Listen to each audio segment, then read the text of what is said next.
दोस्तों, जेन ज़ी यानी 15-16 साल से 28-29 साल के बच्चे, इन बच्चों से मोदी सरकार आजकल इतना घबराई क्यों है? अगर 8-10 हजार बच्चे दिल्ली की सड़कों पर उतर आते हैं तो मोदी जी की नींद क्यों उड़ जाती है? सवाल यह है कि आखिर ऐसा क्या है इस जनरेशन में, इस नई युवा पीढ़ी में ऐसा क्या है कि इतना खौफ भर गया है गुजरात लॉबी में? धर्मेंद्र प्रधान इस्तीफा दो, इस्तीफा दो, इस्तीफा दो। तानाशाही नहीं चलेगी, नहीं चलेगी, नहीं चलेगी।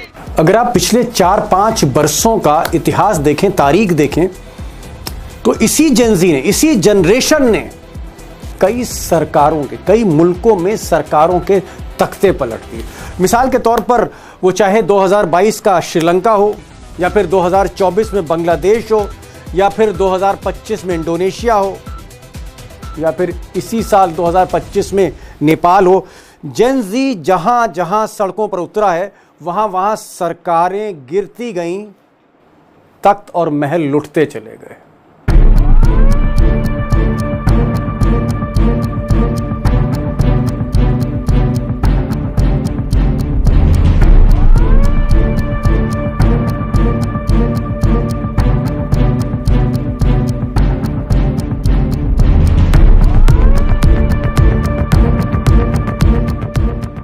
अब दोस्तों, मैं ये नहीं कहना चाह रहा हूँ कि भारत में नेपाल जैसा हाल होने जा रहा है, नेपाल जैसा तख्ता पलट होने जा रहा है, लेकिन एक बात बहुत जिम्मेदारी के साथ कह रहा हूँ कि आज की तारीख में जो युवा है इस मुल्क का, इस वक्त वो वाकई एंग्री यंग मैन है, एंग्री यंग मैन है।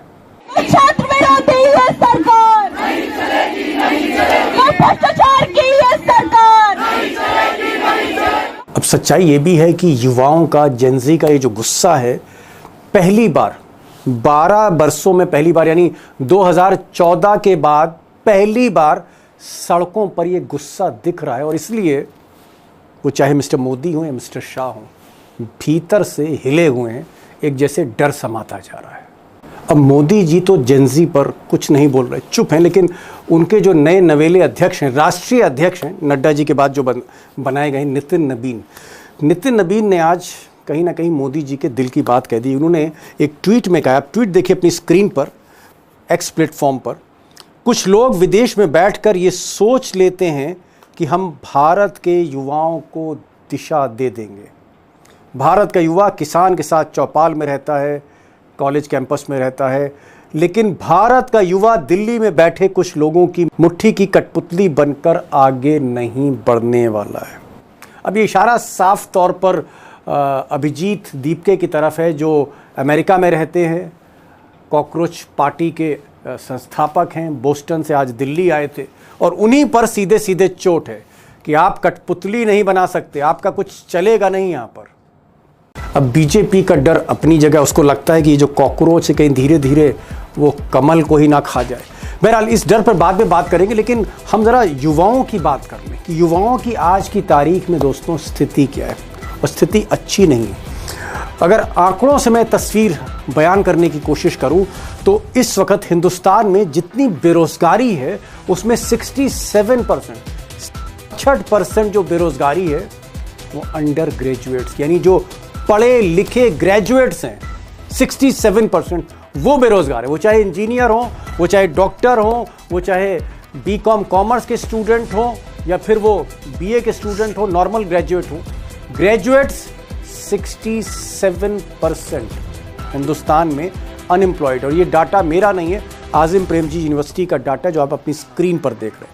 और शायद यही वजह है कि जो देश के युवा हैं, खासकर जो बेरोज़गार हैं, वो सिस्टम से नाराज़ हैं।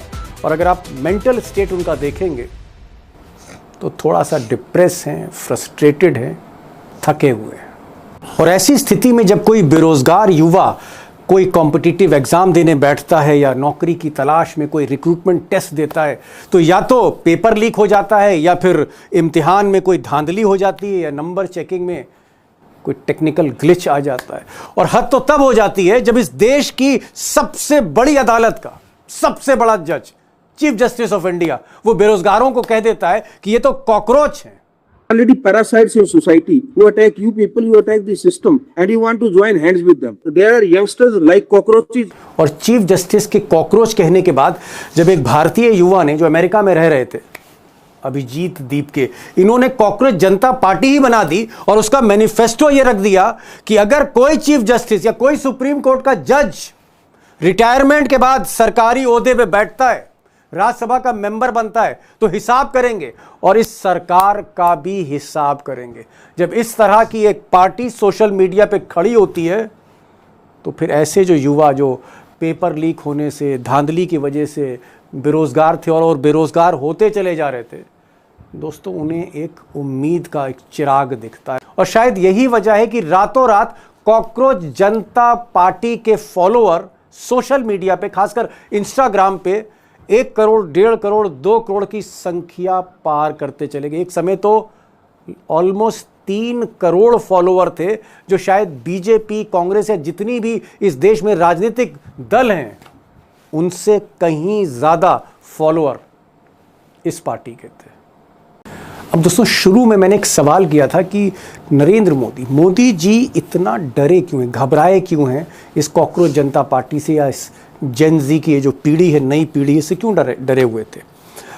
दरअसल सच्चाई ये है कि शुक्रवार की शाम, फ्राइडे नाइट को, जब इंटेलिजेंस ब्यूरो की रिपोर्ट मोदी जी के टेबल पर रखी गई, ऐसा सूत्र बताते हैं, तो ये कहा गया था कि साहब ये जो जेन ज़ी का आंदोलन होने जा रहा है, ये जो प्रोटेस्ट होने जा रहा है जंतर मंतर में शनिवार को दिल्ली में, उसमें बहुत ज़्यादा लोग आने वाले नहीं हैं।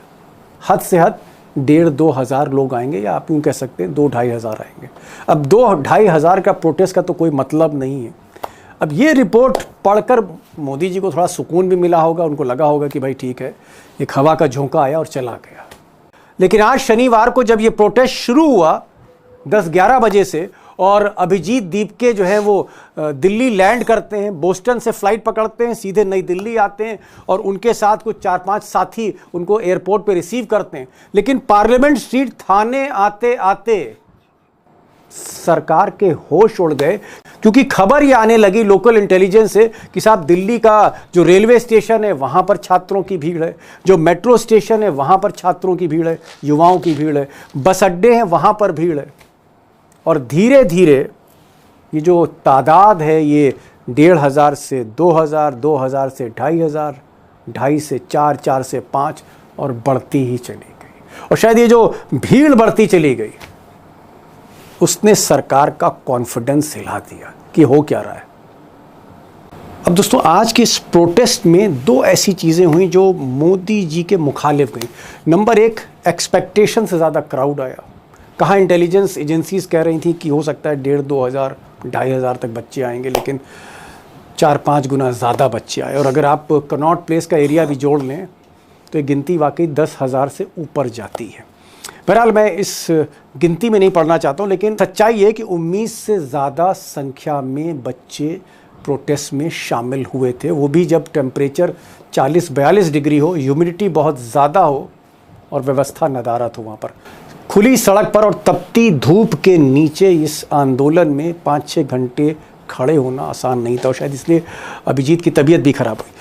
तो मैं आता हूँ दूसरे मामले पर, और दूसरा मामला क्या है कि वो चाहे सोनम वांगचुक की सलाह हो या अभिजीत दीपके की सलाह हो या उनके बाकी साथियों की सलाह हो, एक और गेम खेला। और वो गेम ये था कि सोनम वांगचुक की तरफ से कहा गया कि 5 बजे तक अगर धर्मेंद्र प्रधान अगर इस्तीफ़ा नहीं देते हैं तो हम 5 बजे के बाद फैसला करेंगे कि हमें करना क्या है। और मोदी जी के लिए 2-3 घंटे में डिसाइड करना वाकई मुश्किल था।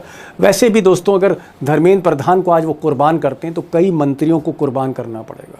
उसमें निर्मला सीतारमण हो सकती हैं, जिन्होंने अर्थव्यवस्था का जो हाल बना रखा है, या फिर एस जयशंकर हो सकते हैं, जिन्होंने विदेश नीति को पूरी तरह से चौपट कर दिया, यही उन पर आरोप हैं, या फिर ये हरदीप सिंह पुरी हो सकते हैं, एप्स्टीन फाइल वाले मिस्टर पुरी।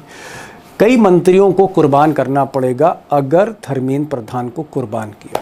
अब सवाल यह है कि मोदी जी ने सोचा नहीं होगा कि नेक्स्ट स्टेप क्या होगा, और नेक्स्ट स्टेप क्या है, शनिवार को ये बच्चे फिर उसी जंतर मंतर पर बैठने जा रहे हैं। और यही नहीं, अब ये आंदोलन जेन ज़ी के पूरे देश में होंगे।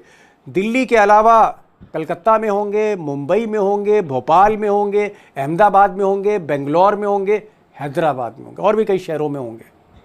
अब एक और मुसीबत मोदी जी के लिए, ज़्यादातर विपक्षी पार्टियों ने खुलकर समर्थन किया कॉकरोच जनता पार्टी का।